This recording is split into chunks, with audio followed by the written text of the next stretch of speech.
Buenas noches, bienvenidos a una nueva emisión de Aguafiestas, una emisión muy especial hoy porque estamos con Juan José Sebrelli, que fue cofundador junto conmigo de este programa, que empezó ya hace más de 2 años, y en una emisión también muy especial porque es el domingo anterior al 7D, fecha que pende sobre nosotros como una espada.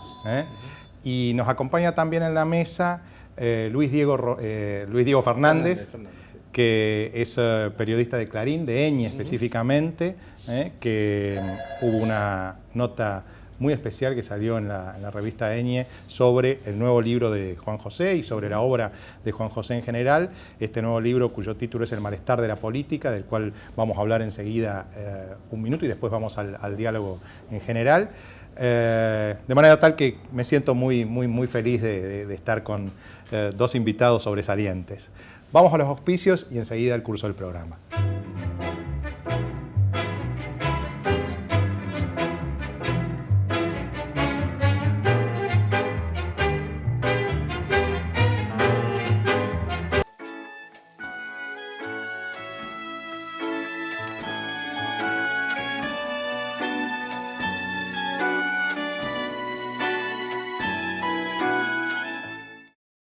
Una empresa joven en un mundo que avanza. Medanito, tenemos energía, somos energía. El malestar de la política me parece a mí que convierte a Juan José Sebrelli en lo que yo diría el Bertrand Russell argentino. Tanto por... Gracias. Sí, me parece que tanto por tu obra en sí y aún más por tu comportamiento cívico, porque un intelectual es algo más que un simple escritor que escribe, que puede escribir sobre filosofía, sobre política. Juan José ha sido, yo diría, casi el único intelectual que jamás apoyó un golpe militar en la Argentina. No, cosa que sí lo hicieron las izquierdas, claro, que hoy me atacan. Que jamás defendió el militarismo, a quien hoy se lo llama, algunos con cierto desdén, lo llaman de derecha, y fue el fundador de un movimiento como el FLH, que defendió la antidiscriminación en los años 70, cuando era difícil defender eso. Estaba perseguido en esa junto con época, Blas Matamoro, junto con Manuel Puig, sí. Junto con Néstor Perlonger, sí. Figuras muy destacadas de aquella época, que durante el propio proceso militar y a riesgo de su vida en un exilio interior en la Argentina, hizo la Universidad de las Sombras, enseñando a muchachos que estudiaban sociología formalmente en la facultad, pero que iban a esa Universidad de la Sombra a tomar clases con Juan José a su propia casa, y tenían que hacer un sistema de postas con el portero, y tenían todos algunos contraseñas, sí. Para saber si venía alguien a preguntarle, tenían que decir qué película habían ido a ver o de dónde venían. El cine que quedaba en la otra cuadra, sí. De manera tal que me parece que la conducta de Juan José, más allá de los libros, lo convierte, así como Bertrand Russell siempre estuvo en contra de las guerras, lo convierte en un hombre recto. Y en ese sentido me parece que es un libro muy útil, y yo lo conversaba con Juan José en privado, aún para quienes disienten, ¿no? Hay libros, decíamos, por ejemplo, un libro de Huntington, supongamos. Si uno no está de acuerdo con las ideas de Huntington, el libro prácticamente no sirve para nada. Seguro. El libro de Juan José, aún cuando se disienta, sirve, porque las categorías conceptuales que muestra, los datos duros que exhibe, existen y uno aprende con eso, ¿no? Entonces, me parece que el libro invita a eso, invita de un lado a aprender y del otro lado a encontrar una cantidad de categorías resignificadas. De manera tal que te invito a iniciar el diálogo con Juan José. Sí, cómo no. ¿Cuáles serían las primeras preguntas que querés formular? A ver, hay muchas, ¿no? Porque es un texto muy amplio, hay muchos ejes para plantear. Yo creo que uno es interesante ver esa diferencia entre un liberal con un conservador, que creo que Juan José lo plantea bien en el libro, ¿no? ¿Cuál es esa diferencia que es obvia por ahí para mucha gente, para otra no? Porque acá en Argentina pasa que cuando se dice sos un liberal, se asocia con el conservadurismo, con lo cual es un delirio. O ¿no? con la reacción o con la derecha. O con la derecha, cuando efectivamente hay muchos liberales que son de izquierda o que son progresistas. Claro, ¿Cómo sería un poco ese Claro, esquema? yo pongo una figura emblemática que sería Stuart Mill. Uno lee Stuart Mill, que era un representante típico del liberalismo inglés del siglo XIX, y es un socialdemócrata europea, directamente. Realmente es muy poco difícil definir hoy lo que es un liberal, lo que es la derecha y lo que es la izquierda, no solamente lo que es el liberalismo y lo que es el socialismo, sino lo que es la derecha y lo que es la izquierda. Tal han sido los cambios, que hoy resulta que hay que empezar por redefinir, y eso es uno de los propósitos del libro, redefinir los términos. Hoy se usan las palabras fascista, liberal, a veces como insulto. ¿No? El fascismo se convirtió en un insulto, y es un término muy concreto, ¿no?, que define una categoría política. Cualquier cosa se define. Se lo confunde primero con una dictadura militar tradicional, que no es el fascismo. Y después se lo usa a veces para referirse de personajes o de situaciones que ni siquiera son políticas, simplemente como un insulto. Exacto. Ahora, el liberalismo, evidentemente la socialdemocracia europea, que es su momento de mayor esplendor, los años 60, 50, 60, en Europa, y aún en Estados Unidos con el Partido Socialdemócrata, con el Partido Democrático, no había límites demasiado definidos con respecto a un liberalismo. Por eso yo prefiero el término, cuando me preguntan qué soy, y bueno, no sé qué. Antes decía, de acuerdo a lo que sostuvo uno de mis maestros, que es Norberto Bobbio, me decía socialismo liberal, que está bien, pero lo que pasa es que el término socialismo está tan bastardeado. Seguro. Que es un poco, hay que empezar por explicar qué es el socialismo. Entonces digo liberal de izquierda. Ahora, ¿hasta qué punto esto no suena un oxímoron, no? Porque si uno piensa en el liberalismo, y en ese sentido creo que algunos liberales puros se van a sentir un poco incómodos con el malestar de la política, si uno piensa en el liberalismo, al mismo tiempo introducís la palabra izquierdo, socialismo, estás introduciendo una cuña intervencionista. Entonces, ¿cómo lográs compaginar estas dos cosas a priori contradictorias? Primero, antes hay una diferencia, además de la intervención del Estado, que es más complicado, pero hay una diferencia muy grande, sobre todo entre los liberales argentinos, digamos, de las décadas de esos siniestros años entre el 43 y el 83. Eran liberales que apoyaron las dictaduras militares, seguro, que apoyaron regímenes dominados por el ejército y por la Iglesia, cuando es evidente que uno de los elementos fundamentales del liberalismo es el laicismo, la libertad de expresión. Bueno, eso es un tema. Y el otro tema, ¿cuál era el que vos me habías preguntado? Y bueno, yo creo que yo estoy en contra del capitalismo de Estado, de la autarquía económica, que es lo que sostienen los antiliberales. Pero no creo en el Estado ínfimo o insignificante que, en cierto modo, confunde a los anarquistas, que son muy bellos, con propuestas muy bellas pero realizables, con los fundamentalistas liberales extremos tipo Nozick. El Estado no puede ser. El Estado es un mal, desde ya. Es un mal porque el poder corrompe, el poder absoluto corrompe absolutamente, ya lo dijo hace muchos años, y sigue siendo hoy real.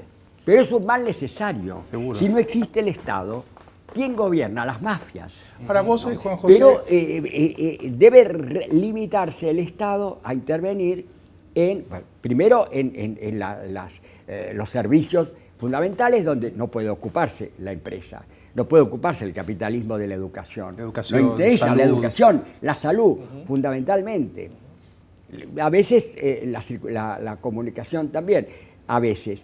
Pero eso es decisivo, cosa que los liberales lo niegan. Sí. ¿Quién se ocupa de educar a los pobres, por ejemplo? Nadie, bueno, solo el Estado. Quizás es como muy interesante ver Rawls, ¿no? Como un pensador que está en el libro, John Rawls, ¿no? Que me parece que es muy interesante, que plantea esa fusión, ese encuentro de esa idea liberal básica con digamos, algo que está interviniendo, ¿no? En ese sentido, tanto a nivel educativo como en la salud y demás. Anthony Giddens, o como Anthony Giddens, o un poco lo criticás a Rawls como un utopista, ¿no?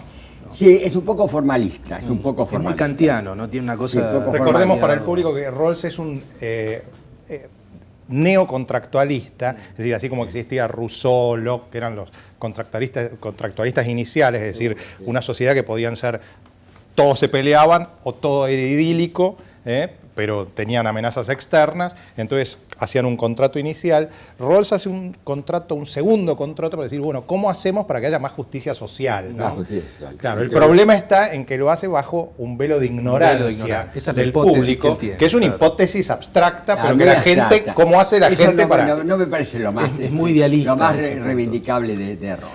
Sí. Pero eso no me parece lo más Ahora, Juan José, vos postulás esto del problema del liberalismo, introducís esa idea de liberalismo socialista, que uno lo podría pensar, sí, social, lo podría, en algún momento del libro vos mencionás. Además, incluso también debe haber cierto, yo soy totalmente partidario de las privatizaciones y demás, pero el Estado tiene que regular y controlar esas privatizaciones. Yo creo que no se ha inventado hasta ahora ninguna otra forma mejor de crear riquezas que con el mercado.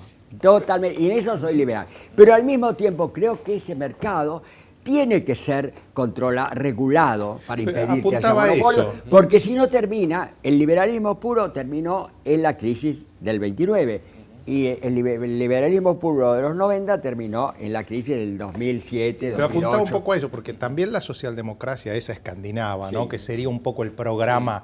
También terminó en una crisis en los 80, cuando, digamos, se reveló impotente frente a situaciones excepcionales como la crisis del petróleo, etcétera, y esa socialdemocracia colapsó en ese... Bueno, no tanto como colapsó, no colapsó como colapsó la Unión Soviética, por ejemplo. Está en crisis por ahí, ahí, ¿no? Está en crisis, pero yo creo que la causa fundamental no es la regulación o el control del mercado. Yo creo que fundamentalmente es el profundo cambio, la profunda transformación que está viviendo el mundo, que es el pasaje de un mundo centrado en el Estado-nación a un mundo globalizado, de un mundo centrado en la industria manufacturera a un mundo centrado en la comunicación y en la inteligencia, lo que se llama la economía basada en la inteligencia.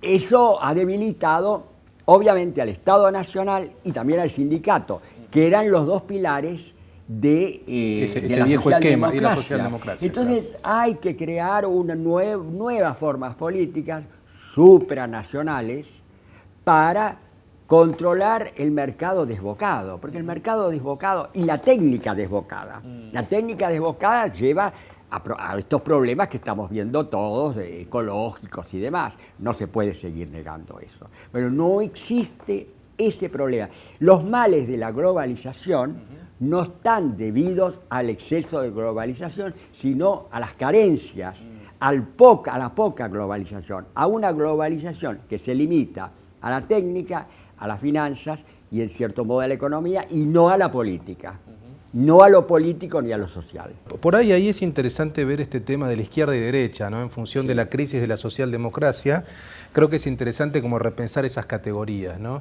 Que hoy uno piensa a la izquierda muy ligada al populismo, por ejemplo, ¿no? Cuando el populismo es muy nacionalista. Y la izquierda tradicional era internacionalista, cuando Marx era completamente cosmopolita. ¿Cómo piensa esa relación que hoy sucede, que hoy es muy habitual, esa afiliación? Por eso yo reivindico a Marx, un Marx casi desconocido, y que indudablemente, bueno, la izquierda actual no lo lee, empiezan por no leerlo a Marx, pero si lo leyeran estarían totalmente en contra, ¿no? Marx llegó a hablar del carácter dual del imperialismo inglés en la India, como por un lado opresor o dominante, y por otro lado destruyó las formas arcaicas precapitalistas de la India.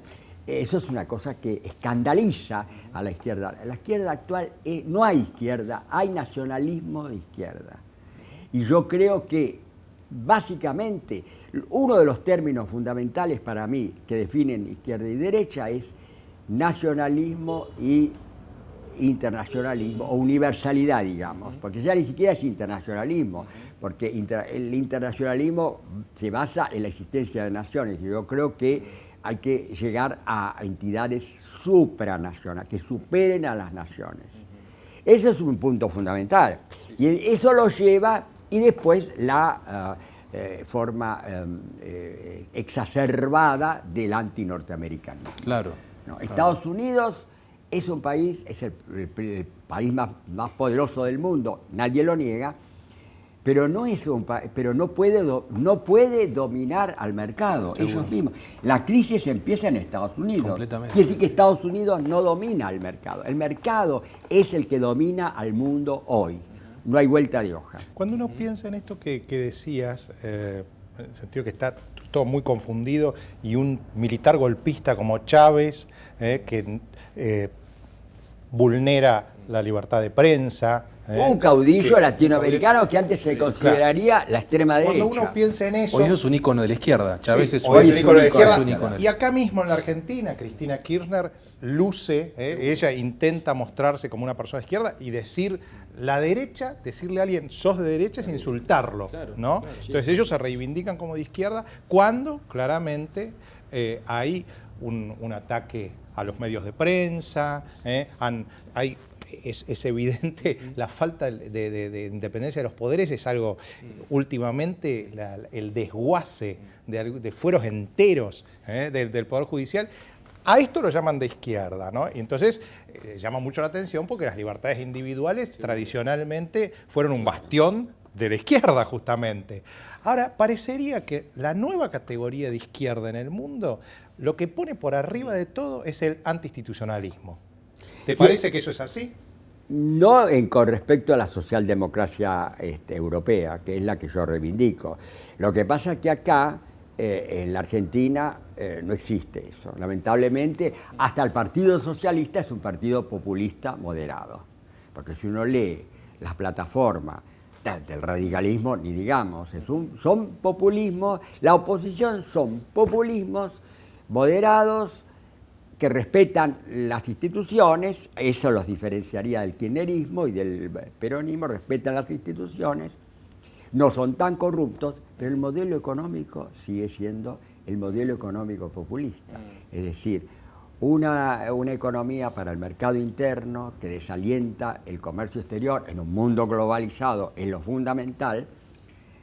Y eso me parece que es el tema que domina. El populismo en la Argentina domina todos los desde la izquierda hasta la derecha. Hay por ahí un eje que es interesante pensar, que es la diferencia del populismo con el fascismo, con la dictadura, con el totalitarismo, que en el texto está bien escindido. Está bien escindido. ¿Cuáles son las diferencias básicas? Claro, el origen está en lo que Marx llamó bonapartismo, y Max Weber llamó cesarismo plebiscitado.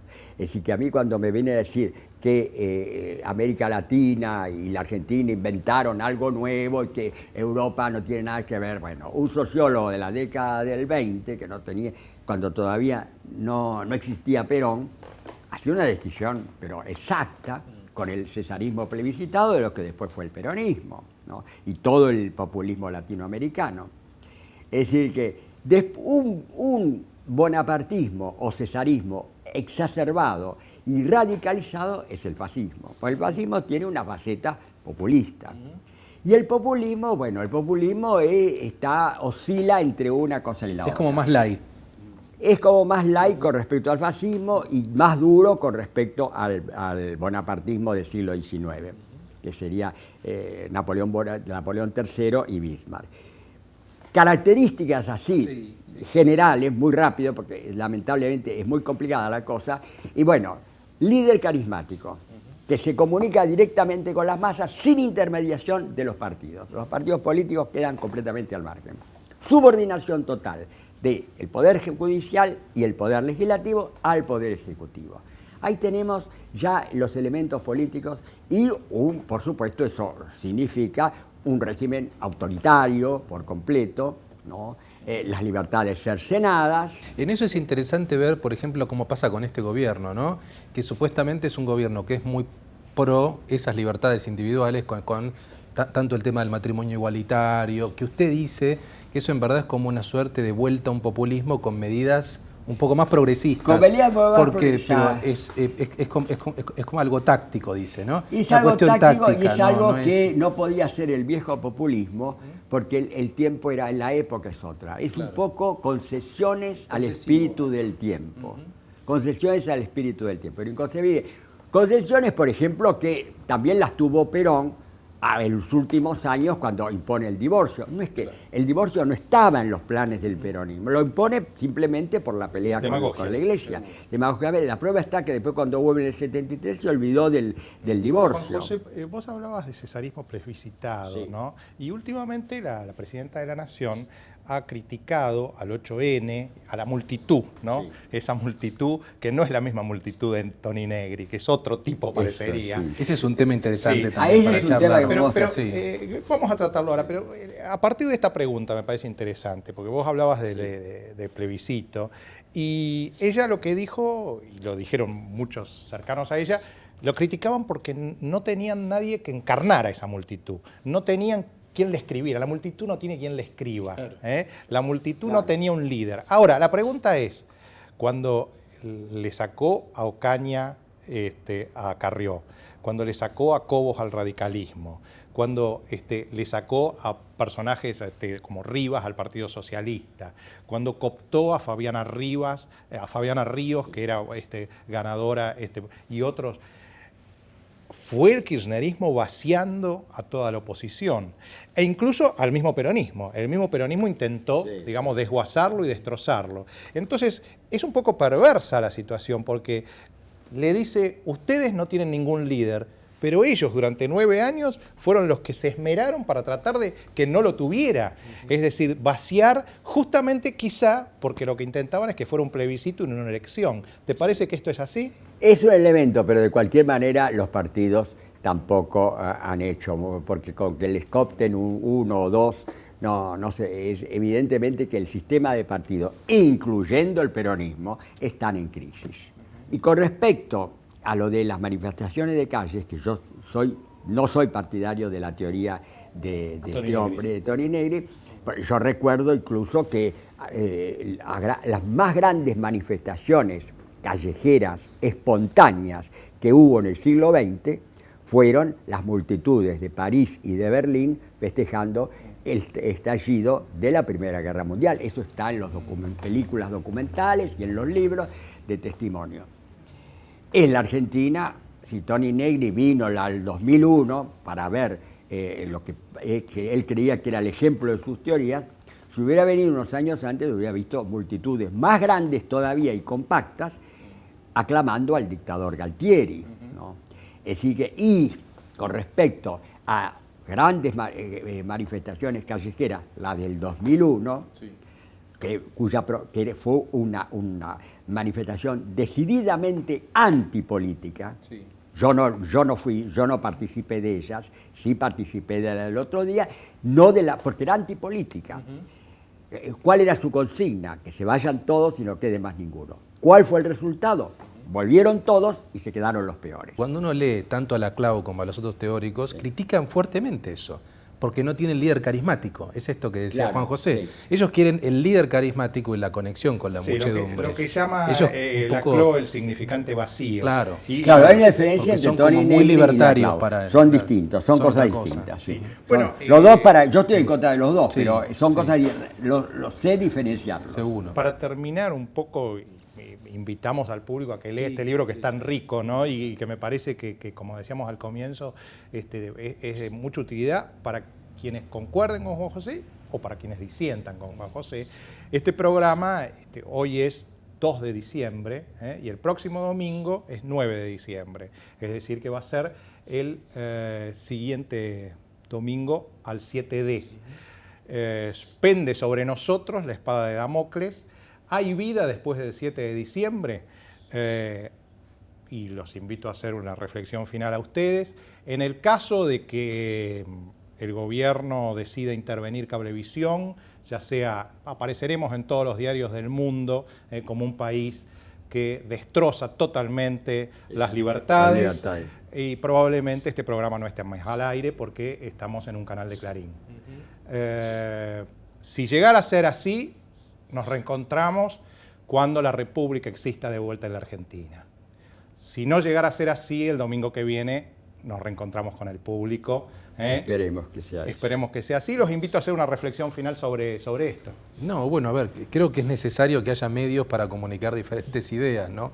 Hoy hay muy pocos medios para decir cosas diferentes a lo que se plantea en el gobierno. Entonces creo que es necesario que esté Clarín, La Nación, Tanto Perfil, digo, son los pocos medios donde uno puede decir otro tipo de cuestiones. Así como se tergiversan, ¿no?, los términos esto de izquierda, que completamente. Se llama democratización de la palabra, sí, a la anulación de la palabra.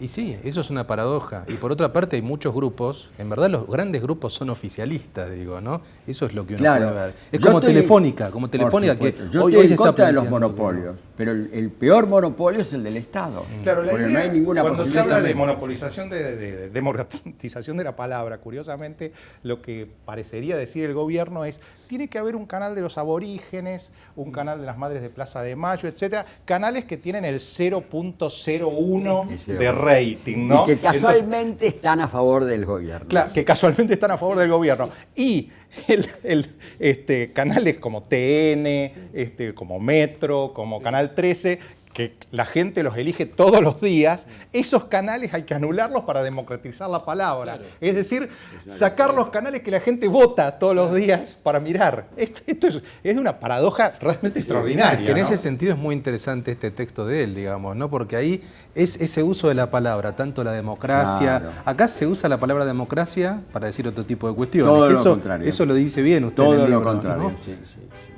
Bueno, este programa, Juan José en particular, seremos siempre un bastión contra los totalitarismos, contra los autoritarismos y a favor de la libertad. Gracias, Juan José. Gracias, y gracias, un placer para mí, Luis Diego. Gracias. Y realmente ha sido un placer tenerte en el programa. Buenísimo. Esperemos que el próximo domingo podamos estar nuevamente.